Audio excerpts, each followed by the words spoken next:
Church of Christ, క్రీస్తు విరోధి ఆత్మగల సంఘము. ఇదొక దుర్బోధ.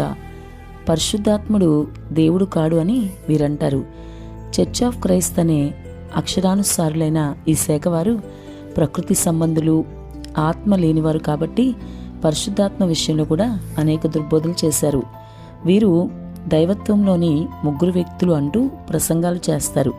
కానీ యేసుక్రీస్తుకు, పరిశుద్ధాత్మకు దైవత్వం లేదే అని అంటారు.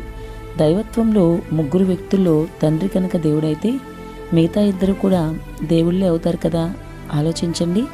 దేవుడు ఆత్మ గనుక యోహాను సువార్త 4:24 ప్రకారం ఈ మాటను బట్టి ఆత్మ కూడా దేవుడే కదా.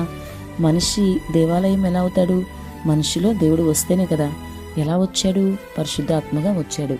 కాబట్టి పరిశుద్ధాత్మ కూడా మరి వీరు మాట్లాడిన దాని ప్రకారం మరి పరిశుద్ధాత్ముడు, యేసు కూడా దేవుడే కదా.